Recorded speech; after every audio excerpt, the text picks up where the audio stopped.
नमस्ते, ज्ञान विविधि चैनल में मैं रुक्मिणी सोना स्वागत करती हूँ, अभिनंदन है वो करती हूँ। कल की कक्षा में हमने पढ़ा था आधुनिक काल के बारे में पढ़ रहे थे।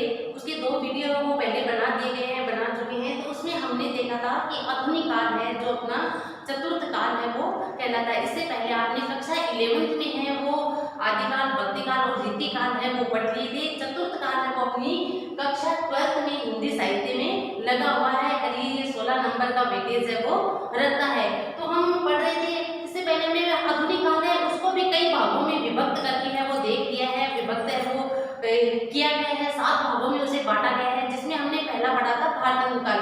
और आधुनिक काल है हम सभी जानते हैं कि जो विक्रम संवत 1900 से लेकर है वो अब तक है वो माना जाता है। और विक्रम संवत में से 57 वर्ष को घटा दिया जाता है, माइनस कर दिया जाता है, तो सन संवत है वो निकल कर आ जाते हैं। तो कई किताबों में आपको 1843 से भी है वो आधुनिक काल देखने को मिलता है। तो आधुनिक काल को हमने जैसे मैंने बताया था कि कई भागों में बांटा है, 7 भागों में बांटा है। तो पहला इसमें भारतेंदु काल है वो हमने पढ़ लिया था। और दूसरा जो आता है आधुनिक काल का ये दूसरा भाग है वो आता है द्विवेदी युग। देखिए भारतेंदु काल था, उसमें भारतेंदु जी के जीवन के बारे में पढ़ा। भारतेंदु जी के नाम के कारण ही है उसका नामकरण है वो हुआ था। भारतेंदु जी का ऐसा योगदान रहा था कि उसके कारण उस काल को है उस समय सीमा को है वो भारतेंदु काल के नाम से है वो जाना गया। इसके बाद आता है द्विवेदी युग। तो द्विवेदी युग में है वो किसी न किसी के नाम से ही इसका नामकरण है वो हुआ होगा। ऐसी क्या विशेषताएं रही होगी, ऐसा क्या योगदान रहा होगा कि जिसके कारण इसका नामकरण है वो द्विवेदी युग है वो रखा गया। इसके बारे में हम चर्चा करते हैं। तो देखिए पहले मैं बता देती हूँ कि द्विवेदी युग है इसकी समय सीमा है वो क्या है। जैसा कि मैंने बताया था कि भारतेंदु काल था उसकी समय सीमा थी। उसके बाद में अपना जो ये आता है द्विवेदी युग आता है, इसकी सीमा है समय सीमा है वो 1900 से लेकर 1918-20 तक। 1900 से 1918-20 कई किताबों में आपको 1900 से 1918 तक का समय सीमा है वो देखने को मिलेगा। कई किताबों में 1900 से लेकर 1920 तक का समय है वो द्विवेदी युग के नाम से जाना जाता है। देखिए 2 साल का अंतर है वो कोई बहुत अधिक अंतर नहीं होता है। अब कोई भी काल है कालखंड है वो शुरू होता है तो ऐसा नहीं है कि झट से ही शुरू हो जाए, है ना, एक पल में ही शुरू हो जाए, ऐसा नहीं है। तो उसको समय को लगते लगते 2 वर्ष 1-2 वर्ष का जो समय है वो कोई मायने है वो नहीं रहता। तो कई किताबों में 1918 1900 से 1920 तक भी आपको द्विवेदी युग है वो मिल सकता है। तो आप बिल्कुल भी कंफ्यूज है वो नहीं होंगे। तो अब द्विवेदी युग के बारे में हम कुछ ऐसी बातें जानकारी में ले लेते हैं कि किस कारण से इसका नामकरण है वो द्विवेदी युग पड़ा, किसके नाम से इसका नामकरण हुआ, उनकी क्या ऐसा योगदान रहा था कि जिसके कारण इसे द्विवेदी युग है वो कहा गया क्या।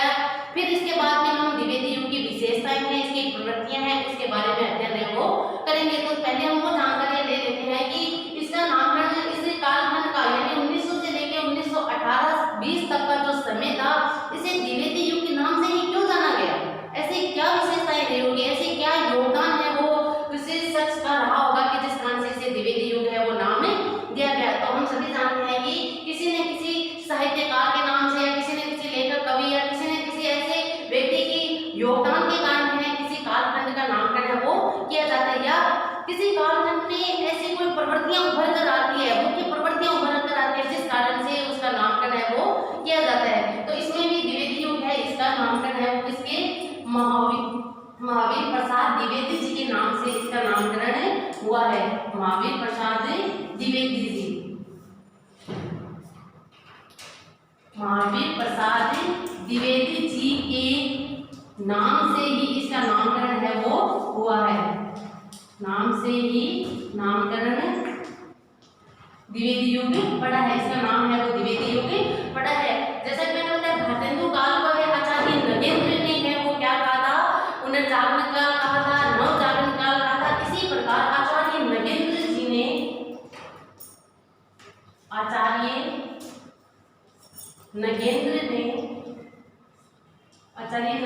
जी ने इसे जागरण सुधार काल के नाम से विभूषित किया। आचार्य नगेंद्र जी ने इसे जागरण सुधार काल से विभूषित किया।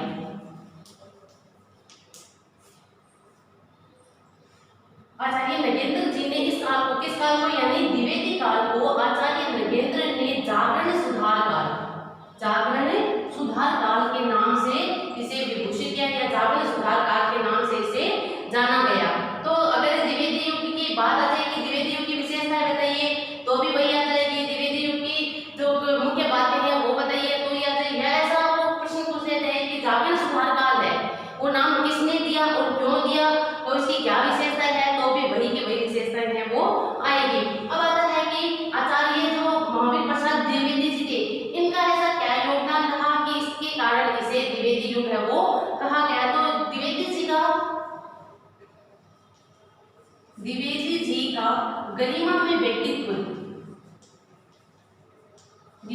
का गरिमामय व्यक्तित्व, उनका ऐसा गरिमामय व्यक्तित्व था कि जिससे प्रभावित होकर भी है इस काल को द्विवेदी काल कहा गया। और उन्होंने हिंदी साहित्य जगत को एक दिशा और दशा देने का कार्य भी किया था। इसके अलावा उन्होंने हिंदी साहित्य जगत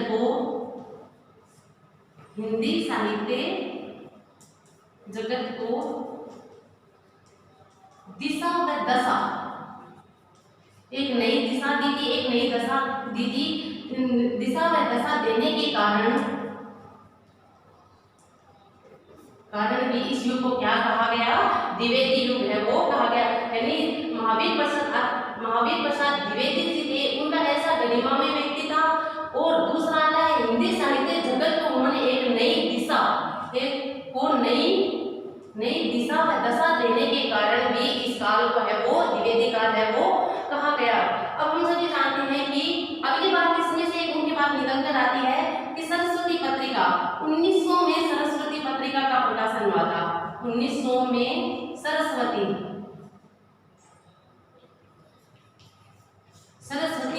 पत्रिका प्रकाशित हुई थी।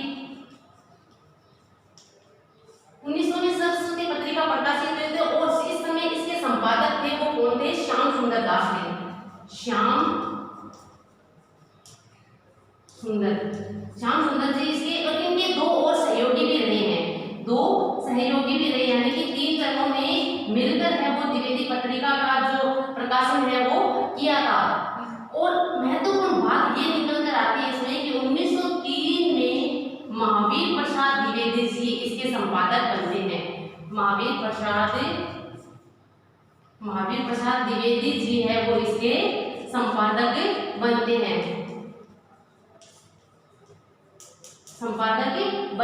और इन्होंने सरस्वती पत्रिका के माध्यम से अनेक साहित्यकारों को है वो इसने आगे बढ़ने का मौका दिया था। अनेक साहित्यकारों को है एक दिशा और दशा दी थी। एक निर्देशक के रूप में, एक चिंतक के रूप में इनकी छवि है वो भी उभर कर सामने आती है। तो सरस्वती पत्रिका का प्रकाशन 1903 में हुआ था और उसके संपादक श्याम सुंदर, उनके 2 अन्य सहयोगी भी रहे हैं।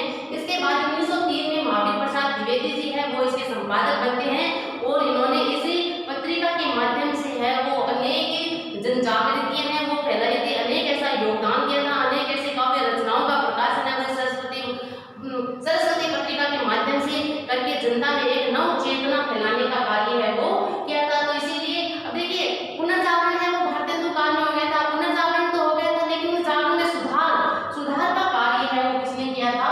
महावीर प्रसाद द्विवेदी जी ने किया था। इसी कारण से आचार्य नगेंद्र ने इसे जागरण सुधार काल के नाम से भी विभूषित है वो किया था। अब द्विवेदी जी ने ही देखिए, अब अगली बात इसकी विशेष बात है वो निकल कर आती है कि द्विवेदी जी ने खड़ी बोली को काव्य का स्वरूप दिया। खड़ी बोली हिंदी को काव्य की भाषा बनाया।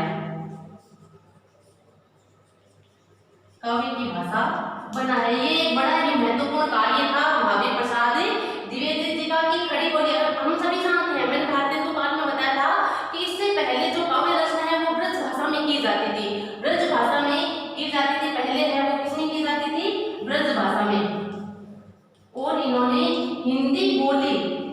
खड़ी बोली हिंदी को है वो काव्य की भाषा है वो बनाया। ये बड़ा ही महत्वपूर्ण विषय था। इन्होंने न केवल काव्य की भाषा बनाया खड़ी बोली को, बल्कि गद्य व पद्य दोनों की भाषा है वो खड़ी बोली को बनाया। गद्य व पद्य दोनों में खड़ी बोली हिंदी का प्रयोग है वो किया जाने लगा। गद्य व पद्य दोनों में खड़ी बोली का प्रयोग है वो किया जाने लगा। और ये किसके कारण हुआ था? महावीर प्रसाद द्विवेदी जी के कारण है वो हुआ था। इनके कारण ये गद्य व पद्य दोनों में खड़ी बोली है एक मुख्य भाषा के रूप में उभरकर सामने आती है। इसके साथ ही जो भारतेंदु युग में जो अनेक प्रवृत्तियां विकसित हुई थी, अगली बात इसमें से निकल कर आती है कि भारतेंदु जी के काल में जो प्रवृत्तियां उभर कर सामने आई, उन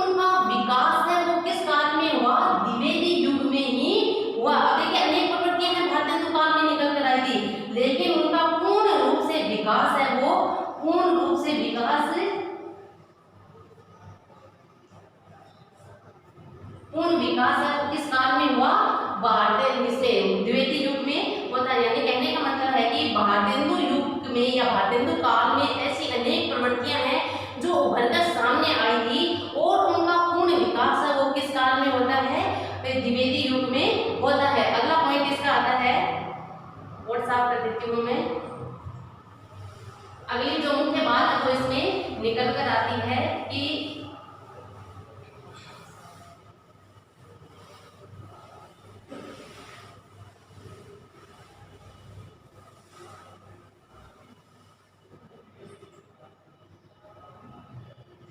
महावीर प्रसाद द्विवेदी जी ने भाषा को परिमार्जित किया,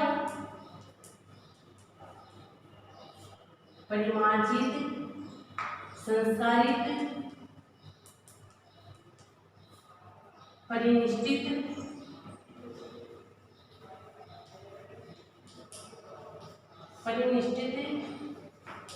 करके परिनिष्ठित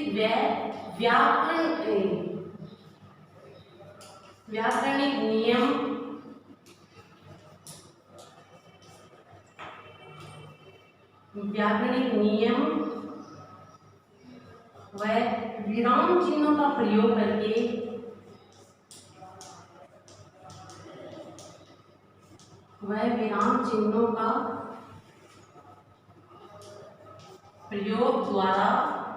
विराम चिन्हों के प्रयोग द्वारा एक संस्कारित स्वरूप प्रदान किया,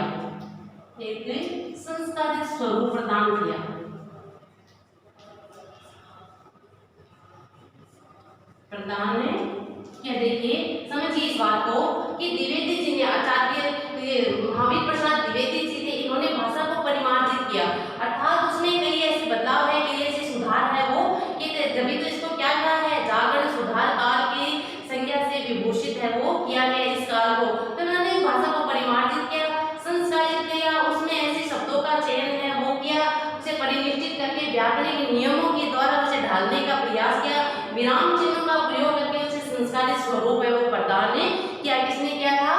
आचार्य महावीर प्रसाद द्विवेदी जी ने किया था। इस कारण से इस काल को है वो द्विवेदी युग के नाम से है वो जाना जाता है। द्विवेदी जी का अगली बात इसमें आती है कि द्विवेदी जी का योगदान, द्विवेदी जी को हिंदी साहित्य जगत में एक विचारक के रूप में पहचाना जाता है, एक मार्गदर्शक के रूप में जाना जाता है, एक चिंतक के रूप में पहचाना जाता है और एक नियामक के रूप में उनकी एक पहचान है वो हिंदी साहित्य जगत में। महावीर प्रसाद द्विवेदी जी को हिंदी साहित्य जगत में एक विचारक, चिंतक, मार्गदर्शक वह नियामक के रूप में उनकी एक पहचान है वो बन के आई है। नियामक के रूप में जाना गया या उनकी पहचान है वो बनकर आई। यानी कि इस युग में, द्विवेदी युग में 1900 से लेकर 1918-20 तक का जो समय था, इसमें द्विवेदी जी को एक हिंदी साहित्य जगत के रूप में, हिंदी साहित्य की अगर बात की जाए तो उसमें इनके जो एक स्थान है वो किस रूप में देखा जाता है? एक विचारक के रूप में, कि इन्होंने किस तरह से विचार करके अपने विचारों को है वो तत्कालीन जो परिस्थितियां थी, तत्कालीन समय था, उसके अनुसार ढालकर है वो प्रस्तुत किया था। साथ में इन्होंने चिंतक कि भारत देश जो गुलाम है इसके भी इनके मन में है वो चिंताएं हैं, चिंतन है वो चलता रहता था एक चिंतक के रूप में। और इन्होंने ऐसे जो नवीन साहित्यकार आ रहे थे, नवीन जो कवि आ रहे थे या जो पुराने भी जो प्राचीन कवि थे, उनको एक मार्गदर्शक के रूप में इनकी छवि है वो उभरकर सामने आती है। नियामक, इन्होंने ऐसे अनेक नियम है वो बनाए थे हिंदी साहित्य जगत में, ऐसे नियमों का वो पुलिंदा है वो बनता था, जिसके कारण से इनकी छवि है वो इस रूप में उभर कर सामने आती है। इस कारण से भी इस कालखंड को है वो 1900 से 1920 तक के जो कालखंड है इसको द्विवेदी युग के नाम से है वो जाना जाता है। भाषा को परिष्कार एवं संस्कारित करने के कारण इस युग को हमेशा है वो स्मरणीय रहेगा, हमेशा है वो याद किया जाएगा। भाषा परिष्कार और संस्कार का जो कार्य द्विवेदी युग में हुआ था कि भाषा परिष्कार,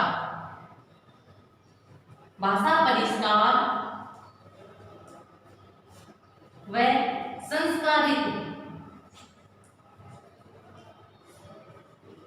संस्कारित करने का कार्य भाषा परिष्कार और संस्कारित करने का कार्य जो द्विवेदी युग में हुआ, द्विवेदी युग में हुआ, इस कारण से इसको हमेशा है वो हिंदी साहित्य जगत में ये क्या कहेगा, इस कारण ये हमेशा स्मरणीय रहेगा। हिंदी साहित्य जगत में इसे याद है वो किया जाएगा, किस काल को, द्विवेदी युग को है वो जाना जाएगा। तो देखिए ये द्विवेदी युग की कुछ मुख्य बातें थी जो उभर कर सामने आती है कि किस कारण से, किस विशेषताओं के कारण से या महावीर प्रसाद, आचार्य महावीर प्रसाद द्विवेदी जी है, उनका ऐसा क्या योगदान रहा था कि इस कालखंड को द्विवेदी युग के नाम से है वो जाना गया। उम्मीद करती हूँ आपको अच्छे से समझ में आ गया होगा कि महावीर प्रसाद द्विवेदी जी का क्या योगदान रहा था। उनका बहुत अच्छा योगदान रहा, उनका गरिमामय व्यक्तित्व था। उन्होंने गद्य पद्य में है वो खड़ी बोली को प्रारंभ करने का कार्य किया। उन्होंने 1903 में जो वो सरस्वती पत्रिका के संपादक बनते हैं, तो इस पत्रिका के माध्यम से उन्होंने बहुत ऐसे कार्य किए थे, ऐसे जन जागृति के कार्य है वो इन्होंने किया था। सशक्त जो जनता थी उसमें पुनः आत्मबल जगाने का कार्य है वो किया था। ऐसी रचनाएं इसमें प्रकाशित की जाती थी ताकि जनता पढ़कर अपने मनोबल को पहचान सके, अपने आत्मसम्मान को है वो जान सके। तो ऐसे बहुत सारे ऐसे योगदान देने के कारण इन्हें एक विचारक के रूप में हम पहचान करते हैं, इनका एक चिंतक के रूप में उभर कर सामने आते हैं और ये एक नियामक के रूप में उभर कर सामने आते हैं। ऐसे इन्होंने कई व्याकरणिक नियम बनाए, ऐसे कई विराम चिन्हों का प्रयोग करके है वो भाषा को संस्कारित करने का कार्य किया और भाषा को एक परिनिष्ठित परिमार्जित है वो करके सामने प्रस्तुत किया। काव्य की मुख्य भाषा है वो खड़ी बोली हिंदी को बनाने में इनका विशेष योगदान रहा था। ऐसा अनेक योगदान रहा था जिस कारण से इस युग को है वो क्या कहा जाता है, द्विवेदी युग के नाम से जाना जाता है। अब हमें द्विवेदी युग की जो प्रवृत्तियां हैं, विशेषताएं हैं, उनके बारे में पढ़ते हैं। एक मिनट।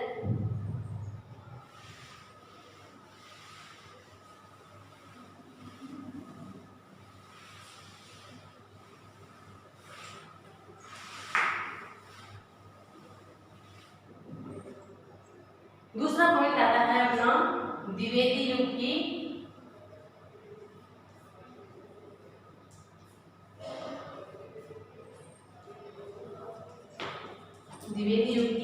प्रवृत्तियां या विशेषताएं। एक ही बात है, बहुत ही महत्वपूर्ण है।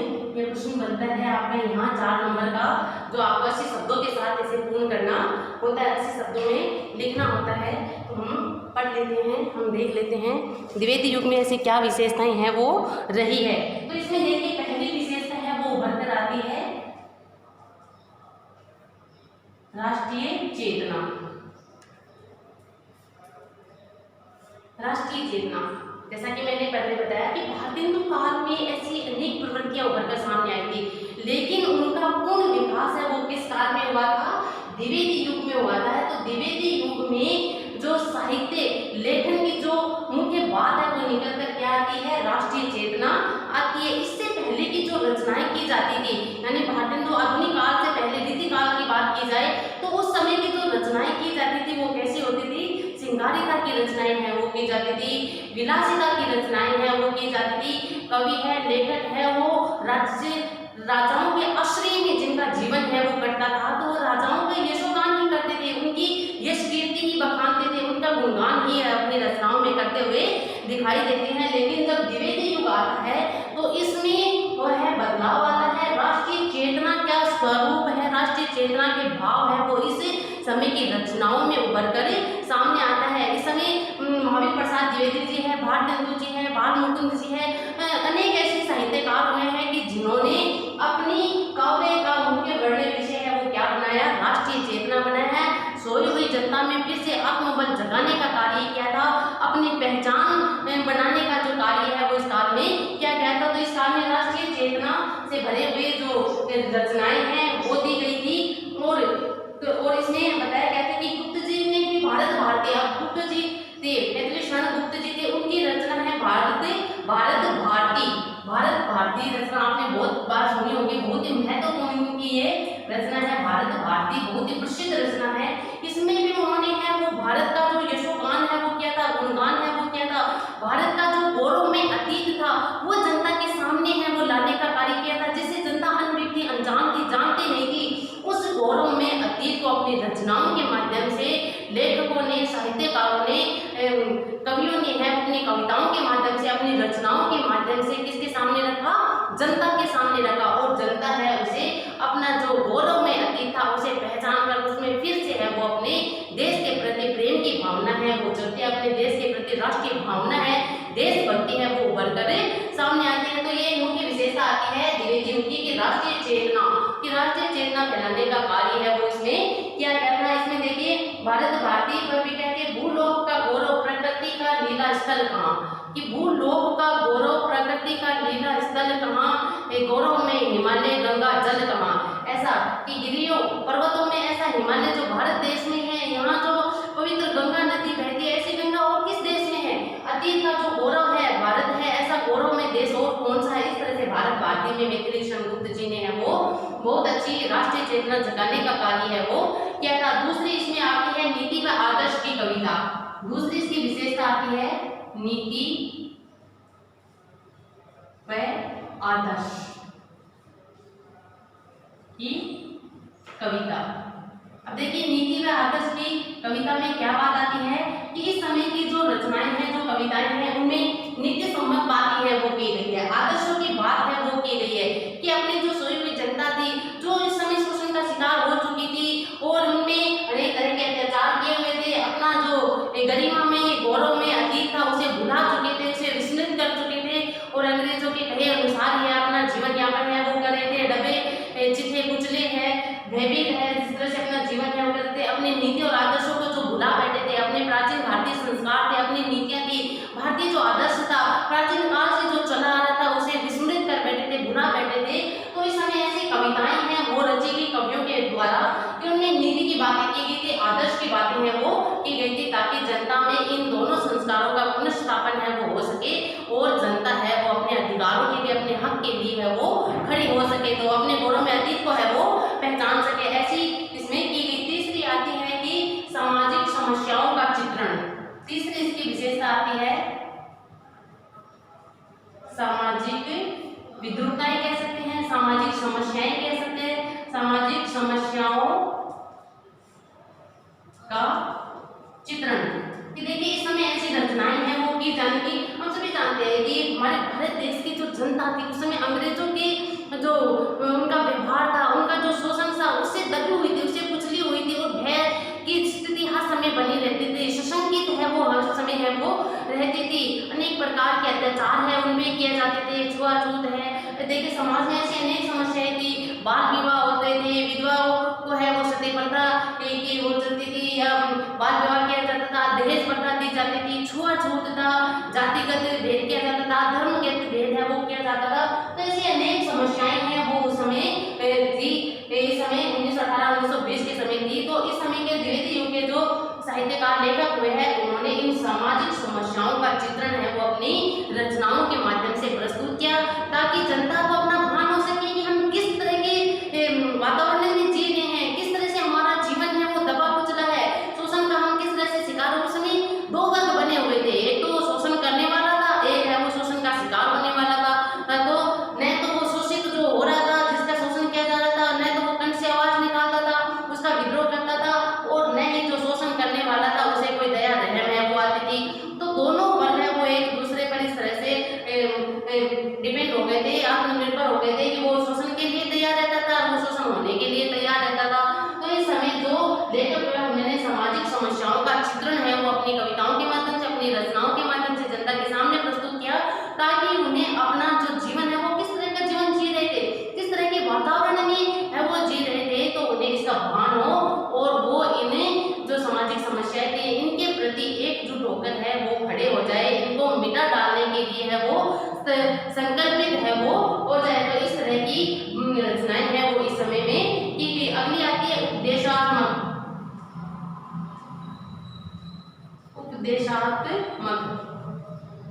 यानी इस समय ऐसी रचनाएं हैं वो की जाने लगी जो कोई ना कोई संदेश देकर आती थी, कोई ना कोई संदेश जिससे निकलकर है वो आता था। तो ऐसी उपदेश देने वाली, ऐसी संदेश जैसे एक नव जागरण फैलाने वाली, एक सुधार करने वाली रचनाएं हैं वो इस समय में दी गई थी। अगली आती है इतिवृत्तात्मकता। इतिवृत्तात्मकता इतिवृत्तात्मकता का मतलब होता है तथ्यात्मक जानकारी। यानी कि इस समय के जो लेखक थे, जो कवि थे, जो साहित्यकार हुए हैं, उन्होंने है कि इस तरह के तथ्य है वो जुटाए, इस तरह के साक्ष्य है वो इकट्ठे किए, ताकि जनता को, अब देखिए जनता होती भोली है बेचारी, उनको तो जैसा कहे, जैसा आईना दिखा दिया जाता है उसी को ही स्वरूप मानकर है वैसा आचरण है वो करने लगती है। तो इस समय के जो साहित्यकार हुए हैं, लेखक हुए हैं, इन्होंने इस तरह का तथ्यात्मक आईना है वो जनता के सामने रखा, उन्हें दिखाया एक तथ्य के द्वारा, एक ऐसे तथ्य ठोस सबूतों के द्वारा है वो दिखाया कि देखिए आप किस तरह का जीवन है जी रहे हैं और किस तरह से ये विदेशी जो आते हैं हमारे ऊपर अत्याचार करने के लिए आते हैं, हमारा शोषण करने के लिए आते हैं, और हम है कि वाहें फैला कर इनका स्वागत करने के लिए है वो आतुर रहते। तो अपना जो आत्मबल है, अपना गौरव बल है, उसे पहचान करके इनका विरोध कीजिए, इन्हें देश से निकाल फेंकिए। तो इस तरह की जागृति फैलाने वाली एक तथ्यात्मक इतिवृत्तात्मक रचनाएं भी है वो इस समय में दी जाने लगी। अनुदित, और इसकी एक अगली विशेषता आदि है अनुदित कार्यों की प्रधानता। अनुदित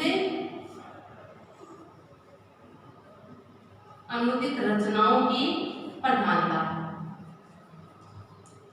अनुदित रचनाओं की प्रधानता से मतलब क्या हुआ कि देखिए अब हम सभी जानते हैं अंग्रेजों ने अपने यहाँ भारत देश में अनेक अंग्रेजी विद्यालय हैं वो खोले थे।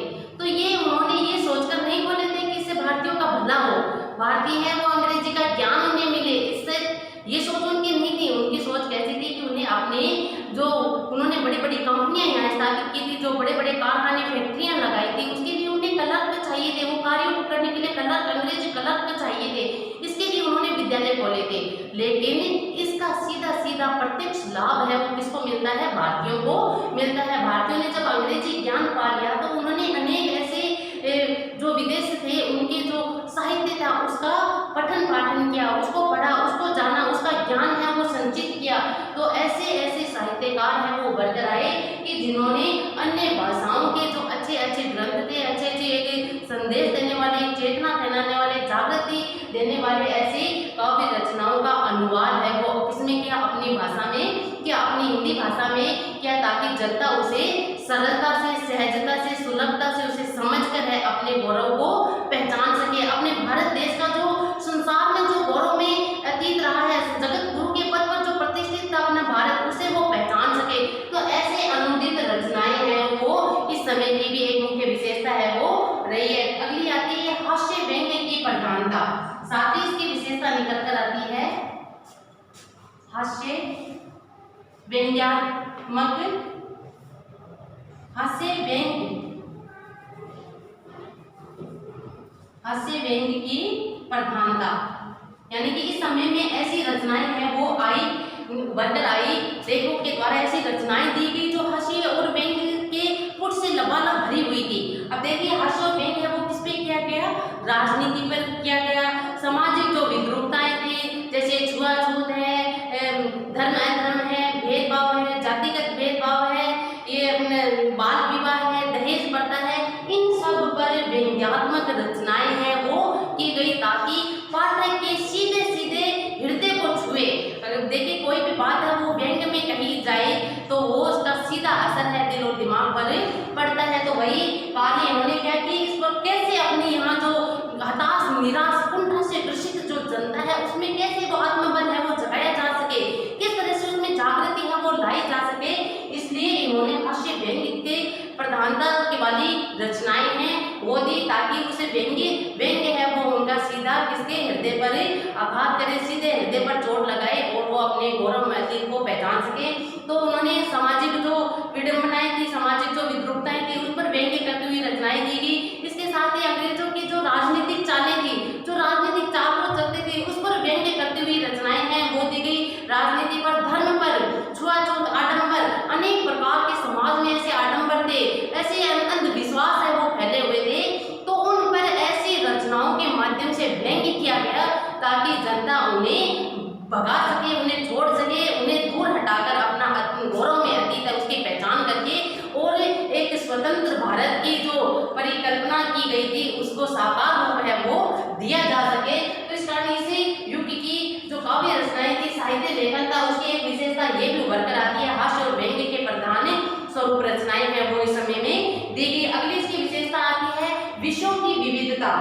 साथ ही इसकी विशेषता निकल कर आती है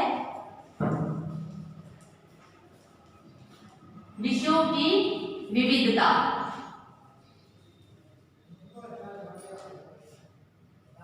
शायद आपको दिख रहा होगा, लाइट है वो चली गई है, लेकिन मैं बोल भी रही हूँ साथ में, तो आपको दिख भी रहा होगा और आप सुन भी रहे होंगे कि विषयों की विविधता यानी द्विवेदी युग में ऐसे अनेक विषयों पर है वो रचनाएं हैं वो की जाने लगी, ऐसे अनेक विषय है वो दिए जाने लगे, विषयों की विविधता है वो दी, विषयों की विविधता है वो आई। यानी कि इस समय की अगर कुछ रचनाओं के हम शीर्षक की बात करें तो उसमें आते हैं जैसे पुस्तक प्रेम है, परोपकार है, पुस्तक प्रेम, परोपकार, निंद्रा, लक्ष्मी लीला, यहाँ इस पर धन के बारे में है वो कहा गया है। तो यानी ऐसे अनेक विषय है वो लिए गए। लक्ष्मी लीला है, ये अपने क्या है, मेहंदी, काव्य लीला, काव्य लीला,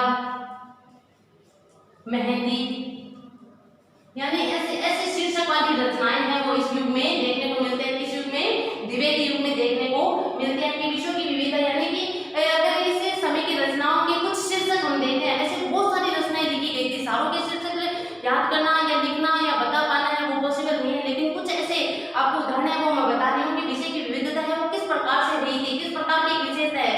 जैसे पुस्तक प्रेम यानी कि पुस्तकों के बारे में है वो, पुस्तकों को लेकर है वो रचनाएं की गई। परोपकार यानी कि दया, परोपकार है जो अपने ये नैतिक, हमने नीति की बात की थी ना, नीति व आदर्श की कविता, तो यानी इस प्रकार की रचनाएं जैसे परोपकार है, क्षमा है, दया है, सहयोग है, करुणा है, तो ये अपने नैतिक जो आदर्श है उनको लेकर रचनाएं हैं वो की जाने लगी, यानी विषय की विविधता आ जाती है। निंद्रा, नींद को लेकर या दूसरे की बुराई करना, चुगली करना, तो इसको लेकर। लक्ष्मी लीला यानी पैसे की महिमा है वो क्या होती है, पैसे का गुणगान।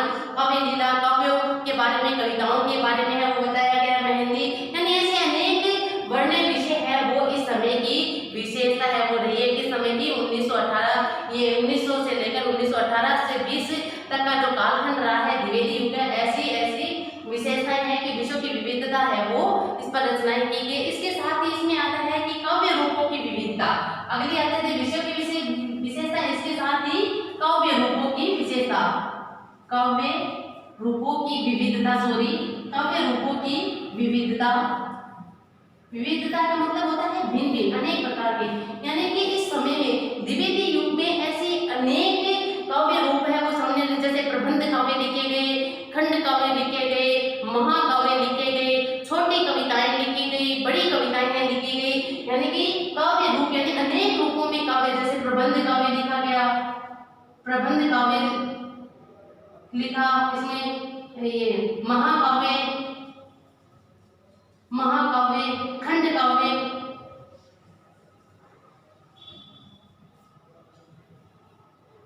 है वो लिखा गया, यानी कि ऐसे अनेक विषयों को लेकर है वो इसमें की गई। अगली इसमें आती है देखिए बौद्धिकता का प्राचुर्य। बौद्धिकता यानी होता है बुद्धि बल, यानी कि इस प्रकार इस समय में ऐसी रचनाएं हैं वो की गई जिसमें बुद्धि का प्रयोग है वो साफ साफ देखा जा सकता था। देखिए इस समय हम सभी जानते हैं हमारा भारत देश का गुलाम था, अंग्रेजों के अधीन था, पराधीनता की बेड़ियों से झगड़ा हुआ था, तो ऐसे में हम स्वतंत्रता पूर्वक कोई कार्य है वो नहीं कर सकते थे।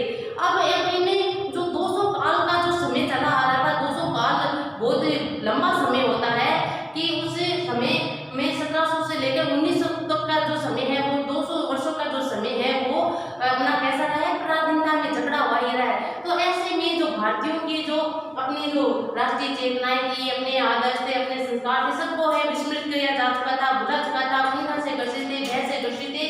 तो ऐसे में ऐसे रचनाओं की आवश्यकता थी जो एक नव चेतना का कार्य है वो कर सके। तो ऐसा कार्य करने के लिए या 200 वर्षों से जो राज करता हुआ है उसे निकालने का कार्य कोई सामान्य कार्य नहीं था, उसे बुद्धि बल के द्वारा ही दूर किया जा सकता था। तो इस समय ऐसी रचनाएं उभर कर सामने आई जिसमें बुद्धि का प्रयोग है वो किया गया था कि जैसे कि सांप भी मर जाए और लाठी भी न टूटे, इस प्रकार का कार्य है वो किया गया, या इस प्रकार की रचनाएं है वो दी गई। अब और इसमें एक विशेषता ये भी उभर कर आती है, इसमें स्वदेशी वस्तुओं के लिए है वो, तो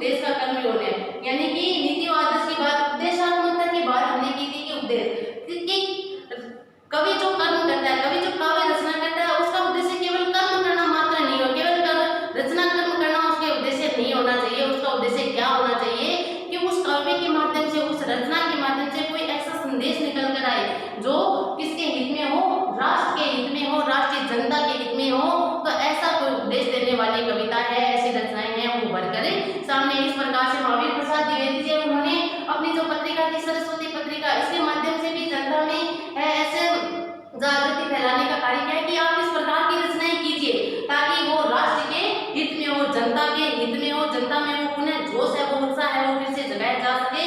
और ये अपनी पत्रिका में इस तरह की रचनाओं को ही वो महत्व है वो देते थे, प्राधान्यता है वो देते थे। इस तरह की रचनाओं को ये वो पहले छपा जाता था। और जो ऐसी रचनाएं महावीर प्रसाद ऐसे एक बेबाक वक्ता थे कि जो कह देते थे, मुंह पर ही कहने वाले थे। अगर कोई रचना है उसमें सही कार्य नहीं किया गया था, सही कार्य नहीं होता था, तो ये सामने ही कह देते कि ये रचना मेरे इस पत्रिका में छपने लायक नहीं है। तो इस प्रकार से इन्होंने ऐसी बहुत सी ऐसी ये विशेषताओं के साथ है ये द्विवेदी युग है वो पूरा होता है। पूरा तो नहीं होता है, इसके साथ ही हम यहाँ विशेषताओं के साथ ही आज की कक्षा उसे समाप्त करते हैं। कल की कक्षाओं में हम द्विवेदी युग के जो काव्य रचनाएं हैं और जो कवि है और उनकी रचनाओं के बारे में कल की कक्षा में पढ़ेंगे। आज की कक्षा में हम विशेषताओं के साथ इसे पूरी करते हैं। कल की कक्षा में अगले टॉपिक के साथ है वो फिर मिलते हैं। तब तक के लिए धन्यवाद।